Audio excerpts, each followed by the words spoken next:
para quien recién está entrando en el mundo de compostaje y vermicompostaje, muchas veces nosotros no conseguimos diferenciar entre los dos métodos, lo que nos hace perder mucho tiempo y también recursos en esa jornada. Por eso, en este video yo voy a mostrar esas dos técnicas de reciclaje de residuos orgánicos, bien como de producción de un abono muy bueno para nuestras plantas, explicar entonces cada uno de ellos, decir los pros y contras para que ustedes consigan elegir el mejor método de compostaje para su casa. Ustedes ya saben, mi nombre es Samantha Klein y bienvenido a Mi Jardín el Desierto.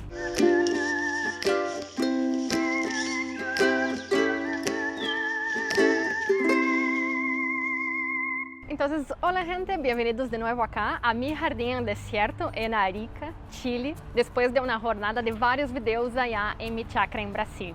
En este video nosotros vamos a ver un poquito más aprofundado las diferencias entre el compostaje, que nosotros ya vimos bien aprofundado en los otros videos, y el vermicompostaje. Como nosotros habíamos dicho, el compostaje entonces es un proceso de quiebre de partículas orgánicas a través de microorganismos como las bacterias y los hongos. Cuando ellos hacen eso, ellos pueden tanto absorber esos nutrientes y dejarlo en su cuerpo hasta que mueran, o también defecarlos, liberarlo para el medio ambiente en una forma que va a ser asimilable para nuestras plantas. Y así entonces que nosotros vamos a producir ese abono perfecto para nuestras plantas. Y con ese metabolismo de esos microorganismos, las temperaturas en nuestro compost pueden llegar a más de 70 grados, dificultando la aparición de otros organismos como por ejemplo las lombrices, que aunque así pueden aparecer, pero más al final del proceso.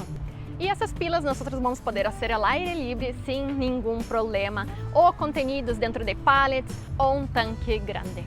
Y el vermicompostaje va a ser hecho a bajas temperaturas y el carro jefe va a ser entonces nuestras lombrices, principalmente las lombrices californianas, las cuales van a aparecer desde el inicio de nuestro vermicompostaje hasta el proceso final. Esos organismos van a alimentarse del material vegetal, bien como de los microorganismos, lo que va a hacer entonces que ella consiga procesar mucho más rápido el alimento. Así que en ambos procesos nosotros vamos a tener presente una cadena trófica. En la primera, en el compost, va a ser una cadena trófica mucho más sencilla, visto que nosotros solo vamos a tener esos decompositores primarios en nuestra pila. Ya en el vermicompost, nosotros vamos a tener una cadena trófica mucho más elaborada, con depredadores de los decompositores también. Así que el final del proceso del vermicompostaje en realidad van a ser las heces de las lombrices.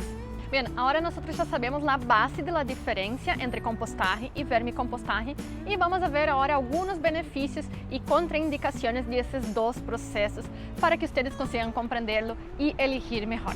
Veamos entonces. Bien, el primer punto que quiero abordar y creo que es uno de los más interesantes son los microorganismos. En el proceso de compostaje nosotros vamos a tener ese acréscimo de temperaturas de hasta más de 70 grados, lo que va a hacer que muchos de los microorganismos que son negativos para nuestras plantas no consigan soportar esas temperaturas y acaben desapareciendo. Igual que sus esporas, que no van a aguantar esas temperaturas muy altas y también van a perder la viabilidad. Solamente los microorganismos termófilos van a conseguir sobrevivir y así nosotros vamos a tener un compost muy bueno y sano para nuestras plantas.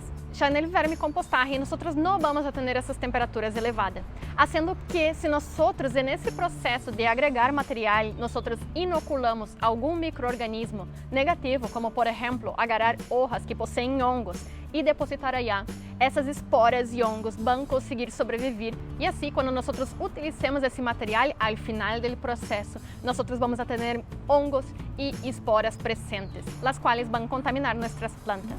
Así que punto positivo para el compost. Pero de la misma forma, varios de los microorganismos benéficos tampoco van a conseguir resistir esas altas temperaturas de nuestro compost. Así que el humus de lombriz ele é muito mais rico em microorganismos, visto que com essas bajas temperaturas, em todo o processo, todos os tipos de microorganismos vão conseguir sobreviver. O sea que também poderia ser um ponto positivo para o humus de lombriz. O segundo ponto que quero abordar, que também seria no âmbito da temperatura, são as malezas. Não só plantas indeseadas que nós consideramos invasoras, pero também plantas que não nos gostaria ter germinando todo o rato em nosso huerto. Devido a las altas temperaturas del compost, las semillas pierden su viabilidad y así no consiguen prosperar después cuando nosotros utilicemos ese compost. En el vermicompostaje, nosotros no tenemos esas temperaturas, así que las semillas continúan viables. O ellas germinan dentro de la propia vermicompostera o después cuando nosotros utilicemos en el jardín, esas semillas van a conseguir germinar y así abundar en nuestro suelo. Así que más un punto para el compost. Otro punto que es un poco distinto entre el compost y el vermicompostaje sería el trabajo manual que nosotros tenemos que invertir.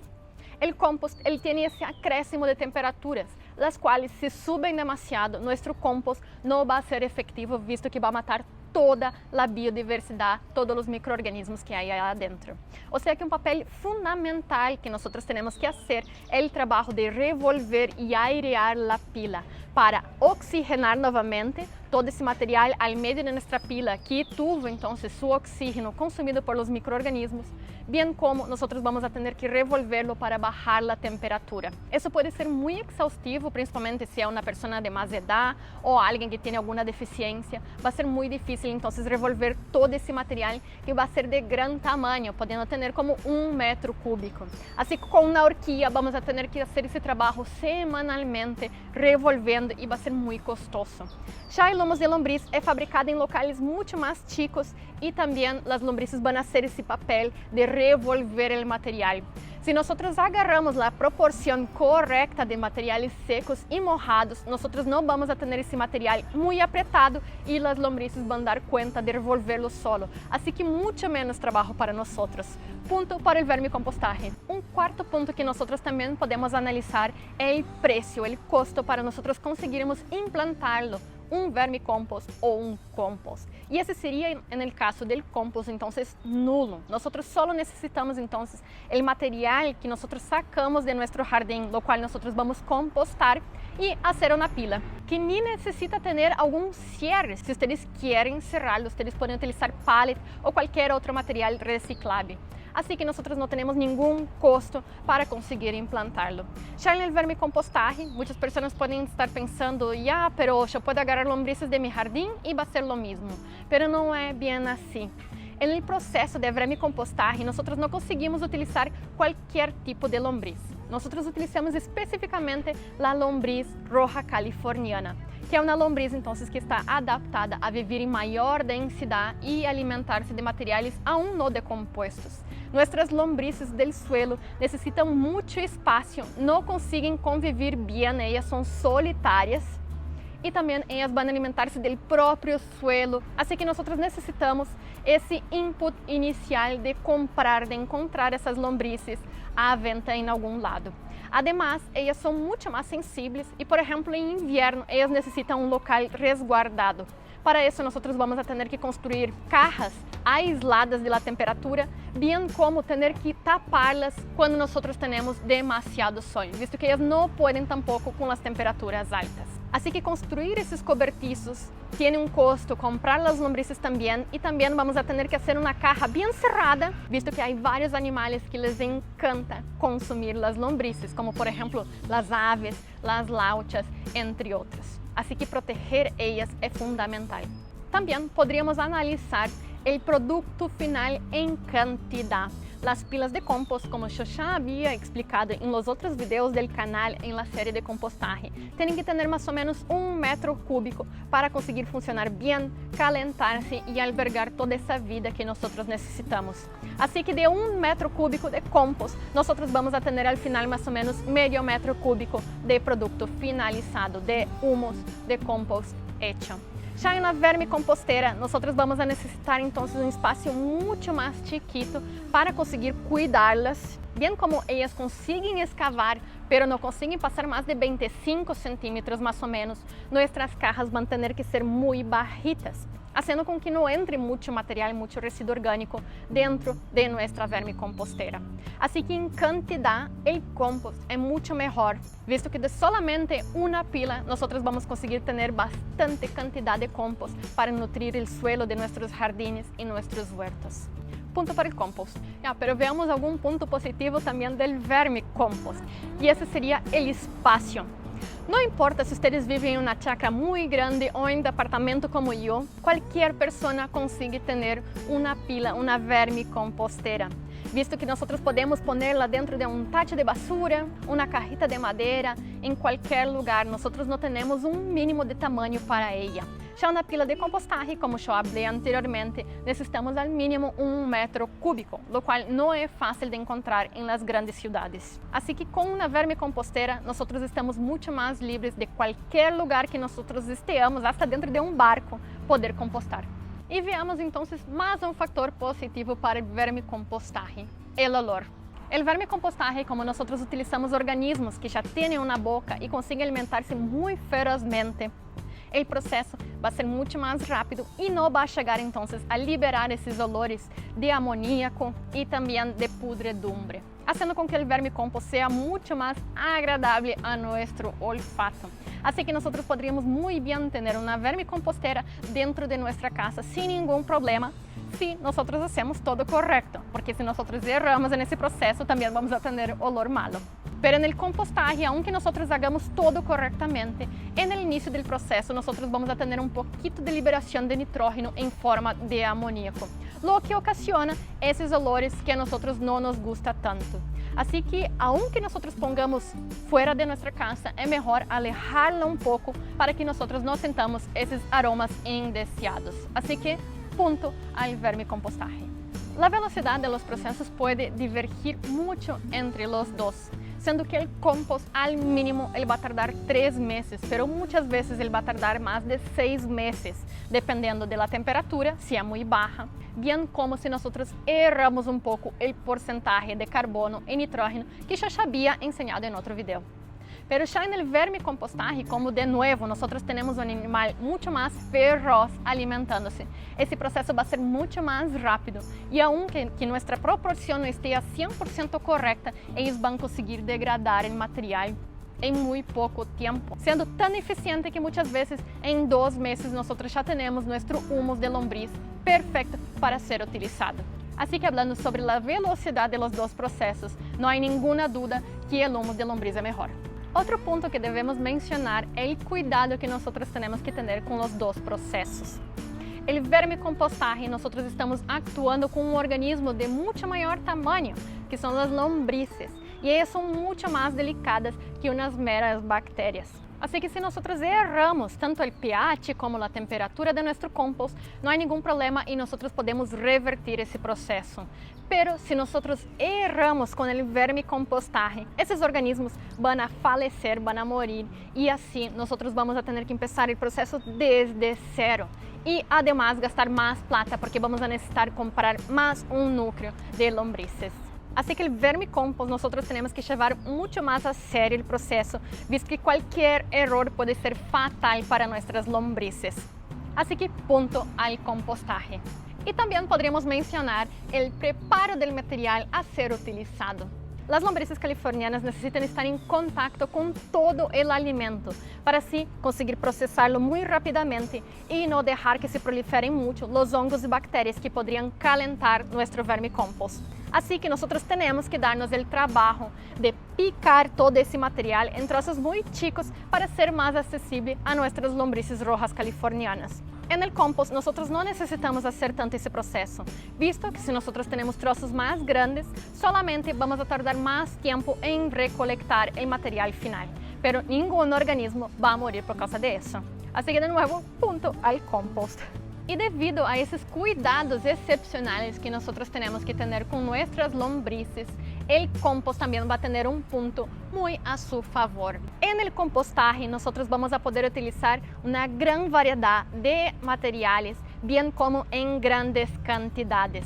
Las lombrices solo consiguen comer su peso diario, así que nosotros no podemos poner mucho alimento de una sola vez. Si nosotros cocinamos algo y tenemos bastante material, mucho de eso nosotros no vamos a poder alimentar nuestra vermicompostera y así vamos a tener que descartar tanto en la basura o en una pila de compost alternativa, haciendo que para el reciclaje el vermicompost muchas veces no consiga ser suficiente. Ya en el compostaje, si nosotros hacemos una poda extrema en nuestro jardín, podemos echar todo ese material, una gran cantidad de césped, una gran cantidad de alimentos y no habría ningún problema, solamente necesitaríamos balancear el carbono con el nitrógeno. Pero en esos últimos dos tópicos, nosotros también vamos a hablar sobre dos cosas muy importantes sobre el compost y el vermicompost. Uno sería el precio. Si nosotros intentamos ser más autosostenibles y gastar cada vez menos plata para conseguir mantener nuestro jardín, sería muy interesante nosotros hacermos una pila de vermicompost, visto que el humus muchas veces en el mercado cuesta hasta 10 veces más. Así que siendo autosuficientes en humus, aunque se produzca menos que el compost, estaremos economizando bastante plata. Ya el compost, como puede ser producido a larga escala, tiene los precios muy bajos en el mercado. Así que aunque nosotros produzcamos más, nosotros no vamos a economizar tanto.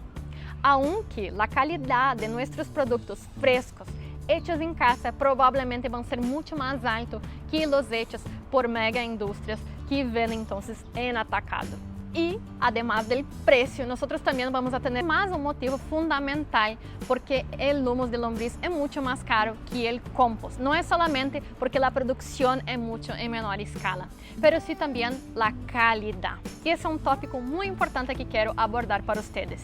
No es que el compost sea de mala calidad, pero el humus tiene bastante beneficios, los cuales nosotros tenemos que admirar mucho. Para explicar para ustedes por qué el humus de lombriz tiene mucho más nutriente que el compost, nosotros tenemos que volver al inicio del video cuando yo hablé de la cadena trófica. Los nutrientes asimilables para nuestras plantas van a ser solamente esos que ya fueron degradados y utilizados por los microorganismos como las bacterias y los hongos. Pero esos nutrientes quedan atrapados dentro de su cuerpo o son liberados con sus heces o cuando esos microorganismos mueren, acaban liberando de nuevo a nuestro material, tanto el compost como el humus de lombriz. En el compost, muchos de esos nutrientes aún van a estar atrapados dentro del cuerpo de los microorganismos cuando nosotros utilicemos él en nuestro huerto, en nuestras flores, en nuestra maceta.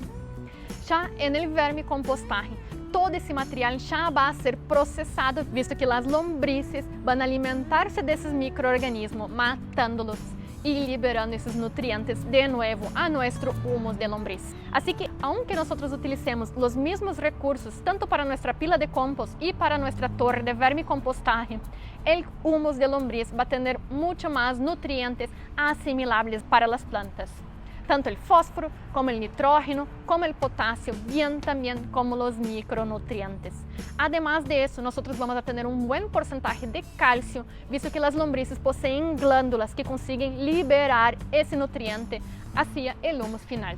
E además desses nutrientes, tanto macro como micros, nosotros também vamos encontrar uma grande quantidade de ácidos úmicos e fúlvicos, que funcionam então como hormonas de crescimento para nossas plantas, deixando elas muito mais sanas e também com um crescimento muito mais acelerado, o que obviamente vai ser muito beneficioso para nossos projetos de huerto. Pero repito, não é que o compost seja malo, é algo que eu utilizo muito em meu jardim também, pero quando eu tenho que fazer esse abonado um pouco mais forte, por exemplo, a mis tomateiras a la mitad de la temporada, eu utilizo então um punhado de humus de lombriz ao invés de compost. Pero para preparar suelos e grande quantidade de terrenos, eu utilizo muito mais o compost. Bien, gente, espero que com esse vídeo vocês consigam compreender um pouquinho os prós e contras desses dois métodos e assim consigam mais facilmente encontrar o que melhor funciona para vocês e seu caso em especial. Eu acá em minha casa tenho tanto uma pila de compost, em la qual eu utilizo então todas as podas, os restos de meu jardim,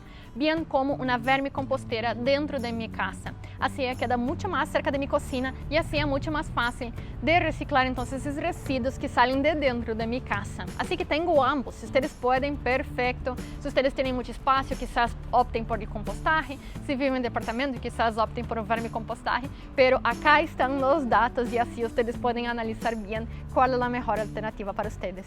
Pero não importa qual de ellos vocês elijam, vocês têm que compreender que eu les agradeço e a Pachamama também agradece muito, visto que vocês estão reciclando e evitando que esses materiais orgânicos que iriam ao vertedero sean reciclados y utilizados para nutrir nuestro suelo, que é tão importante. Además, sus plantitas van a agradecer mucho, visto que ellas van a vivir mucho más sanas y felices. Espero que les haya gostado esse vídeo. Por favor, pongan like se les gustaram. Se ustedes tienen más alguna duda, comentem acá abaixo e nos vemos en el próximo vídeo. Hasta la próxima!